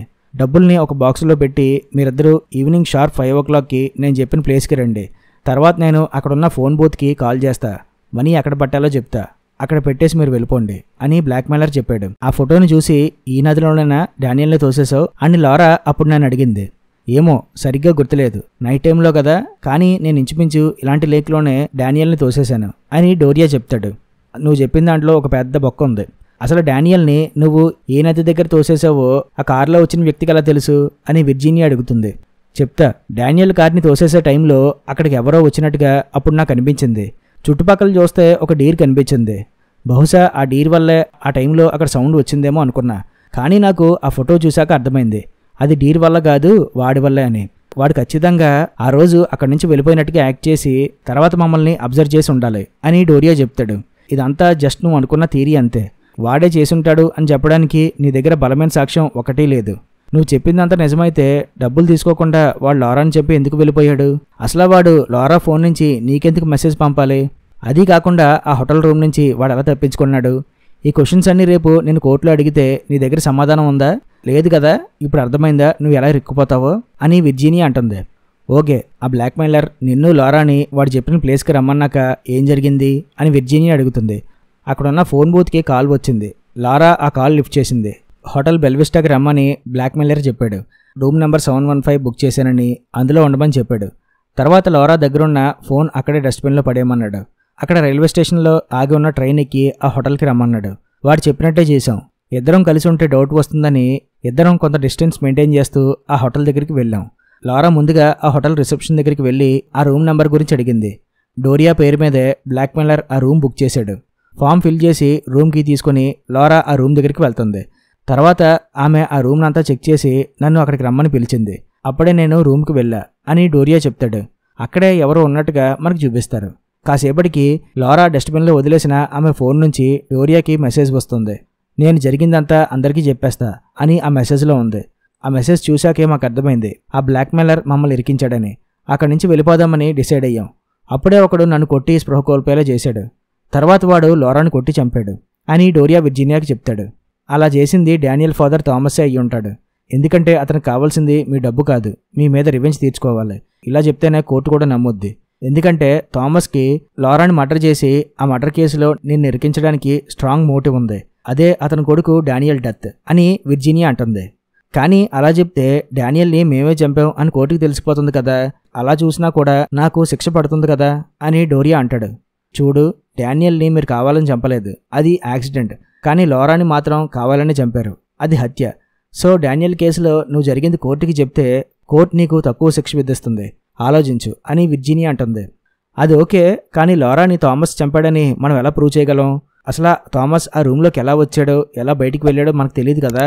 ఒకవేళ అది మనం కనిపెట్టకపోతే రూమ్లో ఉంది నేనే కాబట్టి మళ్ళీ నన్నే కోర్టు అనుమానిస్తుంది. అప్పుడు లారా కేసులో కూడా నాకే శిక్ష పడుతుంది కదా అని డోరియా అడుగుతాడు. నీకు లాటరల్ థింకింగ్ అనే ఒక కాన్సెప్ట్ ఉందో తెలుసా? జరిగిన ఈవెంట్స్ని మనం ఎలా అనలైజ్ చేస్తున్నాం అన్న దాన్ని బట్టే మొత్తం మనం చూసే దృష్టికోణం మారిపోతుంది. అర్థం కాలేదు కదా? ఒక ఎగ్జాంపుల్ చెప్తా. ఒక పెద్ద వుడెన్ రూమ్ ఉంది, అది మొత్తం ఖాళీగా ఉన్నది. ఆ రూమ్ మిడిల్లో ఉన్న ఒక దూలానికి ఒకడు ఉరి వేసుకుని చనిపోయాడు. వాడు మెడకు కట్టుకున్న రోప్ 10 feet లాంగ్ ఉంది. ఉరి వేసుకున్నాక అతని కాలు గ్రౌండ్ నుంచి 10 inches డిస్టెన్స్లో ఉన్నది. పోనీ అతను గోడ ఎక్కి దూలానికి తాడు కట్టాడు అంటే అక్కడ ఏ గోడ లేదు, లోపల చైర్స్ కూడా లేవు, అతను ఎక్కడానికి ఎలాంటి వస్తువు లేదు. మరి ఆ వ్యక్తి దూలానికి తాడు కట్టి ఎలా ఉరి వేసుకున్నాడంటావు అని విర్జీనియా అడుగుతుంది. ఏమో, ఈ పజిల్కి నాకు ఆన్సర్ తెలియదు అని డోరియా అంటాడు. అతను పెద్ద పెద్ద ఐస్ బ్లాక్స్ని వాడి వాటిపై ఎక్కి దూలానికి తాడు కట్టి నుంచున్నాడు. ఐస్ కరిగిపోతుంది, దాంతో వాడి మెడకి ఉన్న తాడు బిగుసుకుంటుంది. అలా వాడు ఉరివేసుకున్నాడు. ఎగ్జాక్ట్లీ ఇప్పుడు ఆ వుడెన్ రూమ్లో నువ్వు ఉన్నావు, అంటే లారా హత్య కేసులో నువ్వు ఉన్నావు. దీని నుంచి నువ్వు బయటపడాలంటే ఈ కేసుని నువ్వు స్టడీ చేసే విధానం మార్చాలి. అంటే ఈ కేసుని వేరే యాంగిల్ నుంచి స్టడీ చేయాలి. ఈ ఫోటో చూడు, పోలీసులు నిన్ను అరెస్ట్ చేసి తీసుకువెళ్తున్నప్పుడు థామస్ వైఫ్ ఎల్వీరా అక్కడే ఉన్నది. నీ పజిల్కి ఆన్సర్ రూమ్ లోపల లేదు, రూమ్ బయట ఉన్నది. థామస్ వైఫ్ ఎల్వీరా ఆ హోటల్లోనే వర్క్ చేస్తుందని తెలిసింది. సో ఎల్వీరా హెల్ప్తో థామసే ఇదంతా ప్లాన్ చేశాడు అన్న ఐస్ బ్లాక్నే ఇక్కడ మనం వాడుతున్నాం. నీకు ఆ లేక్ ఫోటో అలాగే మీ గురించి తెలిసిపోయింది అన్నట్టుగా పంపిన ఆ ఆడియో క్లిప్ డానియల్ పేరు మీద మీకు రాసింది థామస్సే. మిమ్మల్ని ఆ హోటల్కి రమ్మని చెప్పింది థామస్సే. లారాని చంపి అది నీపై వేసింది కూడా థామస్సే అని విర్జీనియా అంటుంది. అలా చూస్తే థామస్కి ఆ నది విషయం ఎలా తెలుసు అని డోరియా అడుగుతాడు. డానియల్ కోసం ఆ ఏరియా అంతా వెతికారు, కానీ దొరకలేదు. సో అక్కడ చాలా లేక్స్ ఉండడం వల్ల బహుశా డానియల్ని మీరు అక్కడే ఏదో ఒక నదిలో తోసుంటారని అతను ఒక వైల్డ్ గెస్ చేసి ఉంటాడు. అందుకే ఆ నది ఫోటోని నీకు పంపాడు. అది చూసి బ్లాక్మెయిలర్కి నిజం తెలిసిపోయిందేమో అనుకుని వాడి ట్రాప్లో నువ్వు పడ్డావు. మీరు ఆ హోటల్ రూమ్కి రాకముందు థామస్ ఎల్వీరా హెల్ప్తో అక్కడికి వచ్చి దాక్కుని ఉండొచ్చు. ఆ హోటల్ దగ్గర ఉన్న ఎల్వీరా ఆ విండోస్ ఓపెన్ చేసే కీని థామస్కి ఇచ్చి ఉండొచ్చు. లారా ఫోన్ నుంచి మెసేజ్ వచ్చాక మీరు అక్కడి నుంచి వెళ్ళిపోతుంటే అప్పుడే థామస్ మీపై అటాక్ చేసి ఉండొచ్చు. ఇలా జరగడానికి ఛాన్సెస్ గట్టిగా ఉన్నాయి. నిన్ను ఇరికించడం కోసమే థామస్ ఆ మనీ అక్కడ విసిరేశాడు. లారా ఫోన్ని మళ్ళీ ఆమె పర్సులో పెట్టాడు. మర్డర్ చేసిన వెపన్పై నీ ఫింగర్ ప్రింట్స్ పడేలా చేశాడు. ఆ తర్వాత జాగ్రత్తగా విండో నుంచి బయటికి వెళ్ళిపోయి ఉండొచ్చు. తర్వాత పోలీసులకి నువ్వు దొరికిపోయావు. పోలీసులతో పాటు వచ్చిన ఎల్వీరా జాగ్రత్తగా ఆ రూమ్లో ఉన్న విండో డోర్ని క్లోజ్ చేసి ఉంటుంది. డానియల్ కేసు నుంచి ఫీలిక్స్ నిన్ను ఎప్పుడైతే తప్పించాడో అప్పుడే పోలీసులకి లారా మర్డర్ కేసులో థామస్ వాళ్ళపై అనుమానం రాకుండా పోయింది అని విర్జీనియా చెప్తుంది. అంతలో ఆమెకి మళ్ళీ కాల్ వస్తుంది. ప్రాసిక్యూటర్ దగ్గర ఉన్న కొత్త విట్నెస్ ఎవరో తెలిసింది. అది ఎవరో కాదు, నువ్వు అనుకున్న ఆ కార్ డ్రైవరే అని విర్జీనియా చెప్తుంది. అయితే ఇప్పటిదాకా మనం అనుకున్నదంతా వేస్టే అనమాట. ఆ డ్రైవర్ గాడే బ్లాక్మెయిలర్ అనమాట. ఓకే, ఇప్పుడు ఏం చేద్దాం అని డోరియా అడుగుతాడు. సింపుల్, మనం ముందుగా అనుకున్న ప్లాన్కే స్టిక్ అవుదాం. నువ్వు యాక్సిడెంట్ టైంలో ప్యారిస్లో ఉన్నావు. ఆ యాక్సిడెంట్ లారానే చేసింది అనుకుందాం. తర్వాత లారా డానియల్ డెడ్ బాడీని నదిలో తోసేసింది అనుకుందాం. ఆ తర్వాత ఆ హోటల్కి నేను పిలిచి జరిగిందంతా అప్పుడే నీకు చెప్పింది అనుకుందాం. ఇలా చూస్తే అంతా బానే ఉంది, కానీ ఒక పాయింట్ మిస్ అవుతుంది. లారాయే డానియల్ని ఆ నదిలో తోసేసింది అనడానికి మన దగ్గర ఒక ప్రూఫ్ ఉండాలి. లారాకి సంబంధించిన ఏ వస్తువునైనా డానియల్ని తోసేసినప్పుడు ఆ కారులో పడిపోయింది అన్నట్టుగా మనం ప్రూవ్ చేయగలిగితే లారాయే డానియల్కి యాక్సిడెంట్ చేసింది అని మనం అందరినీ నమ్మించవచ్చు. అప్పుడు ఆ డ్రైవర్ గాడు ఏం చెప్పినా కోర్టులో వాడి సాక్ష్యం చెల్లదు. ఇలా జరగాలి అంటే డానియల్ కార్ని ఏ స్పాట్ దగ్గర నువ్వు తోసేసావో చెప్పాలి. అప్పుడే మనం ఆ కారులో లారాకి సంబంధించిన ఏ వస్తువునైనా పెట్టగలం అని విర్జీనియా అంటుంది. కరెక్టే, కానీ ఆ కార్ డ్రైవర్ నన్ను ఆ యాక్సిడెంట్ స్పాట్ దగ్గర చూశాడు కదా, అది ఎలా కవర్ చేస్తారు అని డోరియా అడుగుతాడు. మీకు ఒక విషయం చెప్పాలి. ఫీలిక్స్ ఆ కార్ డ్రైవర్ని పట్టుకునే పని మీదే వెళ్ళాడు. వాడిని ఎలాగైనా పట్టుకుని వాడిని ఏదోకలాగా సైలెంట్ చేయడం కోసమే ఫీలిక్స్ చూస్తున్నాడు. కానీ వాడేమో ఆ ప్రాసిక్యూటర్ లాయర్ దగ్గర ఉన్నాడు అని డోరియా అంటాడు. నేను కూడా నీకు ఒక విషయం చెప్పాలి. అసలు ఆ ప్రాసిక్యూటర్ లాయర్ దగ్గర ఏ కార్ డ్రైవరు లేడు. నేను నీకు అబద్ధం చెప్పా. అసలు ఆ జడ్జి దగ్గర ఎవరూ లేరు. నేనే కావాలని అలా చెప్పాను అని విర్జీనియా అంటుంది. దానికి డోరియా షాక్ అయ్యి, మీరెందుకు నాతో అబద్ధం చెప్పారు అని డోరియా అడుగుతాడు. నేను నీకు ముందే చెప్పా, నా దగ్గర ఏ నిజం దాయొద్దని. ఫీలిక్స్ ఆ కార్ డ్రైవర్ కోసమే వెతుకుతున్నాడని నాకెందుకు చెప్పలేదు అని విర్జీనియా అడుగుతుంది. నేనెందుకు ఈ విషయం మీకు ముందుగా చెప్పలేదంటే, లారా మర్డర్ కేసులో థామస్ని మీరు ఎలా ఇరికిస్తారో చూద్దాం అనుకున్నా. థామసే లారాని చంపాడని నాకు తెలుసు. అండ్ ఆ హోటల్ దగ్గరే ఎల్వీరా వర్క్ చేస్తుందని కూడా ఆ రోజు నాకు తెలిసింది అని డోరియా చెప్తాడు. మరి ఈ విషయం నేను చెప్పేదాకా ఎందుకు వెయిట్ చేసావు అని విర్జీనియా అడుగుతుంది. స్టోరీ మొత్తం నేనే చెప్పేస్తే ఇంక లాయర్గా మీరేం కథ అల్లుతారు? అందుకే కేసుని మీ యాంగిల్లో ఎలా కవర్ చేస్తారో చూద్దామని ఇప్పటిదాకా వెయిట్ చేశా. ఇప్పుడు మీ మీద నాకు నమ్మకం వచ్చింది, అందుకే విషయం ఇప్పుడు మీకు చెప్పాను అని డోరియా చెప్తాడు. ఓకే, అయితే అంతా కరెక్ట్గానే ఉన్నది. ఇంక మీరు ఆ డానియల్ని ఏ ప్లేస్లో ముంచారో చెప్పాలి అని విర్జీనియా అడుగుతుంది. డోరియా ఆ ప్లేస్ని మార్క్ చేసి ఆమెకి చూపిస్తాడు. ఇంకో విషయం మీకు చెప్పాలి. ఆ రోజు డానియల్ కార్ని నీళ్ళలోకి తోసే కొద్ది క్షణాల ముందు డిక్కీలో నుంచి సౌండ్స్ వినిపించాయి. అప్పటి వరకు డానియల్ చనిపోయాడని మేము అనుకున్నాం, కానీ డిక్కీ ఓపెన్ చేశాక తెలిసింది డానియల్ బ్రతికే ఉన్నాడని. ఇంకా ఆ టైంలో నాకేం చేయాలో అర్థం కాలేదు. ఒకవేళ మేము డానియల్ని కాపాడి హాస్పిటల్కి తీసుకువెళ్లేసరికే వాడు పోయాడనుకోండి, అప్పుడు మేము అడ్డంగా బుక్ అయిపోతాం కదా. అందుకే ముందుగా అనుకున్న ప్లాన్ ప్రకారమే వాడిని ఆ కారులోనే ఉంచేసి ఆ కార్ని నీళ్ళలోకి తోసేశాను అని డోరియా చెప్తాడు. అది విని విర్జీనియా షాక్ అవుతుంది. ఏంటి, డానియల్ని చంపేశావా? ఇప్పుడు వరకు నువ్వు మంచోడు అనుకున్నా, ఏదో అనుకోకుండా యాక్సిడెంట్ చేసి ఇరుక్కున్నావు అనుకున్నా, కానీ నువ్వు ఒక హంతకుడివి. నీలాంటి వాడి కేసు టేకప్ చేసి నేను తప్పు చేశాను అని విర్జీనియా అంటుంది. చూడండి, మీరు నా తరపున వాదించే లాయర్, పైగా ఇది మీకు లాస్ట్ కేసు కూడా. ఈ కేసు ఓడిపోతే బాగుండదు కదా అని డోరియా అంటాడు. ఏంటి బెదిరిస్తున్నావా? ఇప్పుడు నీ జుట్టు నా చేతిలో ఉంది. నువ్వు ఒక హంతకుడివని నేను జడ్జి దగ్గర ఈజీగా ప్రూవ్ చేయగలను అని విర్జీనియా అంటుంది. నో, మీరు అలా చేయలేరు అని డోరియా అరుస్తాడు. రేపు పొద్దున ప్రాసిక్యూటర్ లాయర్ ఎంతకన్నా దారుణంగా నీపై అరుస్తాడు. అతనిపై కూడా నువ్వు ఇలాగే అరిస్తే ఈజీగా దొరికిపోతావు అని విర్జీనియా అంటుంది. మీరు నా లాయర్ కదా, నేను అలా దొరికిపోకుండా మీరే డిఫెండ్ చెయ్యాలి. ఓకే, అదంతా నేను చూసుకుంటా. ఇక నుంచి నేను చెప్పినట్టే చెయ్యాలి. ఇప్పటి నుంచి నో మోర్ సీక్రెట్స్, అర్థమైందా అని విర్జీనియా అంటుంది. హా ఓకే అని డోరియా అంటాడు. ఏంటి ఓకే, మరి మిగిలిన సీక్రెట్ చెప్పు అని విర్జీనియా అంటుంది. ఏం సీక్రెట్ అని డోరియా అడుగుతాడు. ఇప్పటి వరకు నువ్వు చెప్పిన స్టోరీ అంతా నీ సైడ్ నుంచి నువ్వు చెప్పు. అది నిజమని గ్యారంటీ ఏంటి? అసలు లారాయే డానియల్పై ఆ బ్యాంక్ దొంగతనం నింద వేసిందని గ్యారంటీ ఏంటి? ఆ పని నువ్వే చేసి ఉండొచ్చు కదా. ఎందుకంటే నీకు పెద్ద టెక్ కంపెనీ ఉన్నది. నీకు బ్యాంకింగ్ సాఫ్ట్వేర్స్ వాడుకొని మనీ ట్రాన్స్ఫర్స్ చేయడం పెద్ద కష్టం కాదు. అదే విషయం గురించి లారా నిన్ను ప్రశ్నిస్తే నువ్వు ఆమెను కలవాలని రెస్టారెంట్కి పిలిచావేమో. అసలు డానియల్ వాలెట్ లారా తీసుండదు, నువ్వే తీసుండొచ్చు. అందులో ఉన్న డానియల్ ఐడీస్ని వాడే బ్యాంకింగ్ ట్రాన్స్ఫర్ చేసుంటావు. అలా చేయడం తప్పని లారా నీతో వాదించుండాలి. నువ్వు ఆమెను బెదిరించుంటావు. అసలు అదేంటి, మొదటి నుంచి ఇదంతా నువ్వే ప్లాన్ చేసావేమో. యాక్సిడెంట్ అయ్యాక లారాని పోలీసులకి కాల్ చేయనివ్వకుండా ఆపి తర్వాత మిగతా అంతా నువ్వే ప్లాన్ చేసావేమో. నువ్వే లారాని ఆ యాక్సిడెంట్ స్పాట్ దగ్గర ఉండమని డానియల్ డెడ్ బాడీని అక్కడి నుంచి తీసుకువెళ్ళావు. జరిగిందంతా నువ్వు రివర్స్లో చెప్పావు. నువ్వు చేసినవన్నీ లారా చేసిందని చెప్పి నువ్వు అమాయకుడు అన్నట్టుగా ఇప్పటి వరకు నా దగ్గర యాక్ట్ చేసావు. ఎప్పుడైతే నువ్వు డానియల్ని మర్డర్ చేసావని నాతో చెప్పావో అప్పుడే నీ కన్నింగ్నెస్ గురించి నాకు అర్థమైంది. పైగా లారాకి యాక్సిడెంట్ జరిగాక అప్పుడప్పుడు యాంగ్జైటీ అటాక్స్ వచ్చాయంట. ఆమె మెడికల్ రిపోర్ట్స్ నా దగ్గరే ఉన్నాయి. ఒకవేళ లారాయే అంత కోల్డ్ హార్టెడ్గా అదంతా ప్లాన్ చేసి ఉంటే ఆమెకెందుకు అలా యాంగ్జైటీ అటాక్స్ వస్తాయి? తర్వాత నుంచి ఆమె హెల్త్ రోజు రోజుకి పాడవుతూ వచ్చేదంట. ఆమె మైండ్లో తప్పు చేశానన్న గిల్ట్ ఫీలింగ్ బాగా ఎక్కువైపోయింది. ఆ స్ట్రెస్ని ఆమె భరించలేకపోయింది. ఆ స్ట్రెస్ వల్లే ఆమె హెయిర్ కూడా ఊడిపోతూ ఉండేది. ఇంకా లాభం లేదు, ఇలాగే ఉంటే ఆ గిల్ట్ ఫీలింగ్తోనే ఆమె పోయేలా ఉన్నదని ఆమెకు అర్థమయ్యి చేసిన తప్పుకి కొంతైనా ప్రాయశ్చిత్తం చేసుకోవాలనుకున్నది. పోయిన వాళ్ళ కొడుకుని థామస్ వాళ్ళకి ఎలాగో తిరిగి ఇవ్వలేదు. అట్లీస్ట్ వాళ్ళకి నిజం చెప్పి వాళ్ళ కొడుకు ఏమయ్యాడో చెప్తే వాళ్ళకి కొంచెం మనశాంతిగా ఉంటుందని ఆమె భావించి అదే విషయం వాళ్ళకి చెప్పింది. అలా థామస్ వాళ్ళకి నిజం తెలిసి ఉండాలి. వాళ్ళని కలవడం కోసం ఎల్వీరా వర్క్ చేసే హోటల్లోనే ఆమె నీ పేరు మీద ఒక రూమ్ బుక్ చేసింది. ముందుగా ఆమె ఆ ప్లేస్కి వెళ్ళి అక్కడ రైల్వే స్టేషన్ దగ్గర ఉన్న ఫోన్ బూత్ నుంచి నీకు కాల్ చేసి ఆ కార్ డ్రైవర్కి మన గురించి నిజం తెలిసిపోయింది, తనని బ్లాక్మెయిల్ చేస్తున్నాడని నీకు చెప్పింది. సో నువ్వు మనీ అరేంజ్ చేసావు. పాపం ఆ మనీని థామస్ వాళ్ళకి ఇద్దామనుకుని ఆమె అలా ప్లాన్ చేసి ఉండొచ్చు. అలా హోటల్కి వచ్చాక ఆమె ఫోన్ నుంచి నీకు అందరికీ నిజం చెప్పేస్తా అని ఒక టైమర్ మెసేజ్ని పంపింది. లారాకి తెలుసు అందరికీ నిజం చెప్దామంటే నువ్వు ఒప్పుకోవని, అందుకే ఆమె అలా చేసింది. తర్వాత నువ్వు ఆ హోటల్ రూమ్కి వెళ్ళాక లారా తన ప్లాన్ గురించి నీకు చెప్పింది. లారా నిన్ను అడ్డంగా బుక్ చేసిందని తెలిసి నీకు కోపం వచ్చింది. ఇంకా కోపం పట్టలేక అక్కడున్న ఒక బొమ్మతో లారాని కొట్టి చంపేశావు. అయితే ఆ రూమ్లో నుంచి తప్పించుకుందామంటే విండో లాక్ అయిపోయి ఉన్నాయి. డోర్ బయట జనం ఉన్నారు. సో నీకు తప్పించుకోవడానికి అవకాశం లేదు. అప్పుడు మళ్ళీ నీ ప్లాన్ స్టార్ట్ చేసావు. ముందుగా నువ్వు తెచ్చిన డబ్బంతా అక్కడ జల్లావు. ఏదో అక్కడ డబ్బుల కోసం గొడవైనట్టుగా ఉండాలని అలా క్రియేట్ చేసావు. తర్వాత నిన్ను నువ్వు గాయపరుచుకొని ఎవరో నీపై అటాక్ చేశారన్నట్టుగా క్రియేట్ చేసుకున్నావు. నీ లాయర్ ఫీలిక్స్ నీకు ఎలాగైనా బెయిల్ ఇప్పించి బయటికి తీసుకువస్తాడని నీకు తెలుసు. అందుకే పోలీసులకి నువ్వు లొంగిపోయావు. ఇదే కదా జరిగింది అని విర్జీనియా అడుగుతుంది. మీరు చెప్పిందంతా నిజం అనుకుంటే లారా జరిగిందంతా థామస్ వాళ్ళకి చెప్పాక థామస్ వాళ్ళు ఈ విషయం పోలీసులకి ఎందుకు చెప్పలేదు అని డోరియా అడుగుతాడు. ఎందుకంటే వాళ్ళకి తెలుసు పోలీసులకి నిజం చెప్పినా నువ్వు ఏదో ఒకలా తప్పించుకోగలవని. ఎందుకంటే పోలీసులకి కావాల్సింది డానియల్ డెడ్ బాడీ. ఆ డెడ్ బాడీ ఉంటేనే కేసు స్ట్రాంగ్ అవుద్ది. ఆ డెడ్ బాడీ ఎక్కడుందో నీకు మాత్రమే తెలుసు. ఆ డెడ్ బాడీ ఎక్కడున్నదన్నది ఎప్పటికీ ఎవరికీ నువ్వు చెప్పవు. అందుకే వాళ్ళు పోలీసులకి నిజం చెప్పలేదు. నువ్వే లారాని చంపావన్న నిజం థామస్ వాళ్ళకి తెలియదు అనుకున్నావా?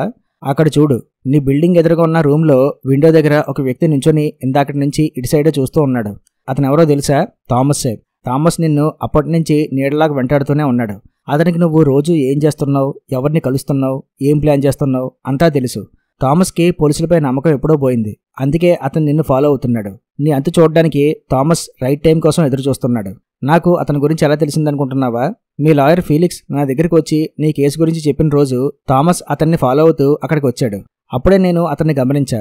అప్పటి నుంచి నేను థామస్ పైన ఒక కన్నేసి ఉంచా. అతని గురించి పూర్తిగా తెలుసుకుంటూ వచ్చా అని విర్జీనియా జరిగింది చెప్తుంది. సరే, మనం ముందుగా అనుకున్నట్టుగానే ఎల్వీరా ఈ ఫోటోలో ఉంది కాబట్టి థామస్ని లారా మర్డర్ కేసులో ఇరికిద్దాం అని డోరియా అంటాడు. అలా కుదరదు, ఎందుకంటే ఆ ఫోటో ఫేక్. ఆ ఫోటో క్రియేట్ చేసిందే నేను. కావాలంటే ఆ ఫోటో క్లియర్గా చూడు. ఎల్వీరా ఎదురుగా ఉన్న మిర్రర్లో ఎల్వీరా షాడో కనిపించదు అని విర్జీనియా అంటుంది. అసలు ఎందుకు ఇలా చేశారు అని డోరియా షాక్ అవుతూ అడుగుతాడు. ఇలా చేస్తే గానీ నువ్వు నాకు పూర్తిగా నిజం చెప్పని నాకు తెలుసు. కాబట్టి నేను ఇందాక చెప్పిందంతా నిజమో కాదో ఇప్పటికైనా నాకు చెప్పు. అప్పుడే నా హెల్ప్ నీకు ఉంటుంది అని విర్జీనియా అంటుంది. ఓకే, నేనే లారాని చంపాను. నేనే అదంతా ప్లాన్ చేశాను. నేనే డానియల్పై ఆ బ్యాంకు దొంగతనం నింద వేశాను. చాలా నిజం చెప్పానుగా, ఇంక మీరు నాకు హెల్ప్ చేయండి అని డోరియా అంటాడు. అప్పుడే ఫీలిక్స్ డోరియా ల్యాండ్లైన్కి వాయిస్ మెయిల్ చేస్తాడు. డోరియా, నీ సెల్ ఫోన్కి కాల్ చేశా, రీచ్ అవ్వలేదు, అందుకే ల్యాండ్లైన్కి చేశా. మనం వెతుకుతున్న ఆ కార్ డ్రైవర్ ఎక్కడున్నాడో తెలిసింది. నేను ఇప్పుడు అతని దగ్గరే ఉన్నాను అని ఫీలిక్స్ ఆ వాయిస్ మెయిల్లో చెప్తాడు. ఓకే, ఫీలిక్స్ ఆ కార్ డ్రైవర్తో మాట్లాడుతున్నాడేమో. నువ్వు ఫీలిక్స్కి కాల్ చేసి మిగిలిన సంగతి చూడు. నేను 10 minutes బ్రేక్ తీసుకొని మళ్ళీ వస్తా. వచ్చాక మనం మళ్ళీ ఒకసారి కేసును రీవిజిట్ చేసి నీకు అనుకూలంగా మారుద్దాం అని చెప్పి విర్జీనియా వెళ్తుంది. మొత్తానికి మీరు నా కేసు ఒప్పుకున్నందుకు థ్యాంక్స్ అని చెప్పి డోరియా చెప్తాడు. ఓకే అని చెప్పి విర్జీనియా అక్కడి నుంచి బయటకు వెళ్తుంది. తర్వాత డోరియా సెల్ ఫోన్ చూస్తే అతని ఫోన్ స్విచ్ ఆఫ్ అవడంతో ఆన్ చేసి ఫీలిక్స్కి కాల్ చేసి విషయం ఏంటో కనుక్కుంటాడు. ఆ కార్ డ్రైవర్ ఇక నుంచి మనవాడే, అతన్ని మనం కొనేసాం, ఇంక మనం ఏది చెప్తే కోర్టులో అదే చెప్తాడు అని ఫీలిక్స్ అంటాడు. ఓకే, నేను ఇప్పుడే విర్జీనియాకి మొత్తం నిజం చెప్పేశా, మనం అనుకున్న దానికన్నా అప్పుడు చాలా తెలివైంది, మనం ఆవిడని నమ్మచ్చు అని డోరియా అంటాడు. అప్పుడే డోరియా ఫోన్లో మాట్లాడుతుండగా ఏదో ఒక సౌండ్ వచ్చి డిస్టర్బెన్స్ వస్తుంది. ఏంటా అని చెక్ చేస్తే డోరియా పాకెట్లో ఉన్న పెన్ ఇంక్ బయటకు వస్తుంది. ఏమైంది సడన్గా అని చెప్పి ఆ పెన్ని తీసి బయట పెడతాడు. అక్కడే ఉన్న విర్జీనియా కేస్ ఫైల్స్ని చెక్ చేస్తే అవన్నీ ఎంటీగా ఉంటాయి. డౌట్ వచ్చి ఆ పెన్ విర్జీనియాదే అవ్వడంతో ఆ పెన్ని చెక్ చేస్తాడు. అందులో వాయిస్ రికార్డర్ డివైస్ ఉంటుంది. డోరియాకి ఏం అర్థం కాదు, ఈవిడెందుకు ఎలా చేసింది అని ఆలోచిస్తూ థామస్ విండో వంక చూస్తాడు. అక్కడికి విర్జీనియా వస్తుంది. విర్జీనియా అక్కడ ఉందేంటి అని షాక్ అవుతాడు. అప్పుడే ఆమె మెల్లగా ఆమె ఫేస్ మాస్క్ని తీస్తుంది. ఆమె విర్జీనియా కాదు, థామస్ వైఫ్ ఎల్వీరా అని అప్పుడు డోరియాకి తెలుస్తుంది. సో ఇప్పటి వరకు లాయర్ విర్జీనియా అని నాటకం ఆడి తన చేత నిజం చెప్పించి డానియల్ డెడ్ బాడీ ఎక్కడుందో తెలుసుకుందామనే ఇదంతా ప్లాన్ చేశారని అప్పుడు డోరియాకి అర్థమవుతుంది. దెబ్బకి డోరియాకి ఫ్యూజులు ఎగిరిపోతాయి. అప్పుడే డోరియా ఇంటి కాలింగ్ బెల్ రింగ్ అవుద్ది. వెళ్ళి చూస్తే నేను లాయర్ విర్జీనియా, ఫీలిక్స్ పంపారు అని అసలైన లాయర్ విర్జీనియా అప్పుడు వస్తుంది. డోరియాకి నవ్వాల ఎడలో కూడా అర్థం కాకుండా పోతుంది. మరోపక్క థామస్ పోలీసులకు కాల్ చేసి డానియల్ డెడ్ బాడీ ఎక్కడుందో చెప్తాడు. జరిగిందంతా పోలీసులకు చెప్తాడు. అక్కడతో ఈ మూవీ ఎండ్ అవుద్ది. అలా థామస్ వాళ్ళు డోరియాపై రివెంజ్ తీర్చుకుంటారు. చూశారు కదా ఈ స్టోరీలో ట్విస్టుల మీద ట్విస్టులు ఎన్ని ఉన్నాయో. ఐ హోప్ ఈ ట్విస్టులని మీకు చాలా క్లియర్గా ఎక్స్ప్లెయిన్ చేశానని అనుకుంటున్నా. అలాగే వీడియో స్టార్టింగ్లో చెప్పాను కదా ఓరియో పాల్ ఇలాంటి థ్రిల్లర్ మూవీస్ ఇంకా చాలా చెప్పాడని, అవన్నీ మన ఛానల్లో ఆల్రెడీ ఎక్స్ప్లెయిన్ చేశాను. వాటి లింక్స్ కింద ఇస్తున్నా, అవి కూడా చూడండి. మీకు కనుక నా ఎక్స్ప్లెనేషన్ నచ్చితే కంపల్సరీ వీడియోని లైక్ చేయండి. అలాగే వీడియోని అందరికీ షేర్ చేయండి. మరిన్ని ఇంట్రెస్టింగ్ మూవీస్ కోసం మన ఛానల్ సబ్స్క్రైబ్ చేయండి. మరొక ఇంట్రెస్టింగ్ మూవీతో మళ్ళీ కలుస్తాను. Thank you.